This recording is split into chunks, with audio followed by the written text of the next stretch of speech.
Welcome back to my channel. എല്ലാവർക്കും സുഖമാണെന്ന് വിശ്വസിക്കുന്നു. നമ്മൾക്ക് സുഖമായിട്ടിരിക്കുന്നു. സോ ഇന്ന് നമ്മൾ വീണ്ടും ഒരു മലയാളം സിനിമ കാണാൻ പോവാണ് ഗൈസ്. നാട്ടിൽ ഓൾറെഡി റിലീസായി, ഇന്നാണ് ഇവിടെ റിലീസ്.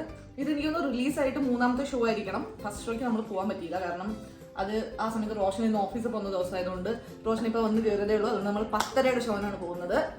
സോ സിനിമ വേറെ ഇതല്ല, നമ്മുടെ നിവിൻ പോളി, നമ്മുടെ മറ്റേ വർഷങ്ങൾക്ക് ശേഷം കണ്ടിട്ട് അത് കഴിഞ്ഞ് പിന്നെ ഈ നിവിൻ പോളിയുടെ ഈ പടത്തിന്റെ മലയാളി ഫ്രം ഇന്ത്യ എന്നല്ലേ പടത്തിന്റെ പേര് അല്ലേ? ആ സിനിമയുടെ ട്രെയിലറൊക്കെ കണ്ടപ്പോൾ തന്നെ ഭയങ്കര ആഗ്രഹമായിരുന്നു കാണണം. പിന്നെ നിവിൻ പോളി, ഒരു പ്രോപ്പർ നിവിൻ പോളി പടം കാണണം എന്ന് ഭയങ്കര ആഗ്രഹമായിട്ട് അങ്ങനെ പോകുന്നതാണ് ഗൈസ്. സോ നമ്മൾ മൂവിക്ക് പോയിട്ട് മൂവി എങ്ങനെയുണ്ടെന്നൊക്കെ പറയാം. So stay tuned.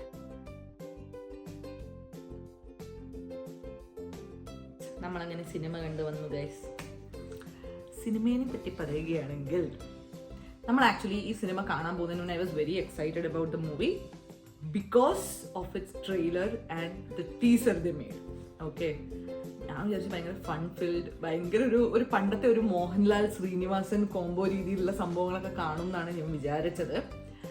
പക്ഷേ ഫസ്റ്റ് ഹാഫ് കുഴപ്പമില്ലായിരുന്നു. പക്ഷെ സെക്കൻഡ് ഹാഫ് ആക്ച്വലി ഈ മൂവിയിൽ കഥ എന്ന് പറയുന്നത്, ഞാൻ സ്പോയിലർ ആവുന്നില്ല, പക്ഷെ നമ്മുടെ നാട്ടിൽ ഇപ്പം നടക്കുന്ന കുറേ കാര്യങ്ങൾ, അതായത് ഈ പൊളിറ്റിക്സും റിലീജിയനൊക്കെ കമ്പൈൻ ചെയ്തിട്ട് നാട്ടിൽ നടക്കുന്ന കുറേ പ്രശ്നങ്ങളൊക്കെ ഇവർ പോർട്രേ ചെയ്യാൻ ശ്രമിച്ചിട്ടുണ്ട്.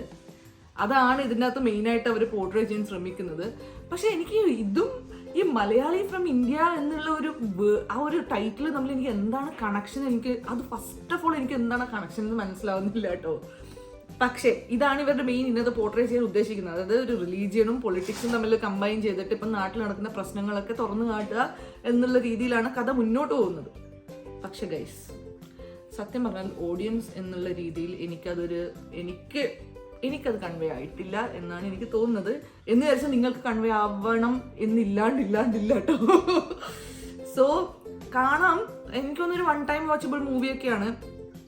നിവിൻ പോളിയിൽ ആക്ച്വലി എനിക്ക് നിവിൻ പോളിയുടെ ഒരു കംബാക്ക് എന്നൊക്കെ വിചാരിച്ച് പോയി കണ്ടതാണ് ഗൈസ്. പക്ഷേ എന്താണെന്നറിയില്ല, ഇപ്പൊ നിവിൻ പോളിയുടെ രാശി അത്ര നല്ലതല്ല എന്ന് തോന്നുന്നു. എന്തായാലും പടം കുഴപ്പമില്ലായിരുന്നു.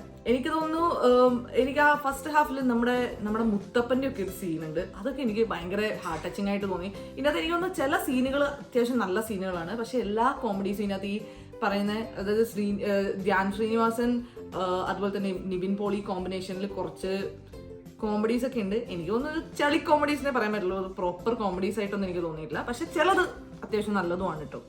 സോ ഇടയിലിടയിൽ നിങ്ങൾക്ക് കുറച്ച് ചിരിക്കാനുണ്ട്. ഇടയിലിടയിൽ നമ്മൾ ഇത് എന്താണ് കാണുന്നത്, ഈ കഥ എങ്ങോട്ടാണ് മുന്നോട്ട് പോകുന്നതെന്നൊക്കെ തോന്നും. പക്ഷെ കുഴപ്പമില്ല ഗൈസ്, ലാസ്റ്റ് വരെ പിടിച്ചിരുത്തും. കാരണം എന്താ വെച്ചാൽ നിങ്ങൾ എന്താണ് ഈ കഥയുടെ അവസാനം.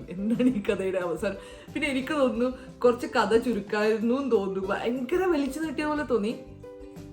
പടം ഓവറോൾ ഒരു ആവറേജ് മൂവി, 1 ടൈം വാച്ചബിൾ മൂവിയാണ്. തിയേറ്ററിൽ പോയി കാണണം എന്നുള്ളവർക്ക് കാണാം, അല്ലാത്തവർക്ക് TV വന്നിട്ട് കാണാം, കുഴപ്പമൊന്നുമില്ല. സോ ഗൈസ്, അപ്പോൾ നിങ്ങളെല്ലാവരും സിനിമ തിയേറ്ററിൽ പോയി കാണുക. തിയേറ്ററിൽ പോയി കണ്ടിട്ട് നിങ്ങളുടെ അഭിപ്രായം കമൻസ് ആയിട്ട് അറിയിക്കുക. അതുപോലെ തന്നെ വീഡിയോ ഇഷ്ടപ്പെടുകയാണെങ്കിൽ വീഡിയോസ് ലൈക്ക് ചെയ്യുക, കമൻറ്റ് ആൻഡ് ഷെയർ. അതുപോലെ തന്നെ ചാനൽ സബ്സ്ക്രൈബ് ചെയ്യാത്തവർ ചാനൽ സബ്സ്ക്രൈബ് ചെയ്യുക. വീണ്ടും നല്ല വീഡിയോസ് ആയിട്ട് തിരിച്ചു വരുന്നതായിരിക്കും. Stay tune.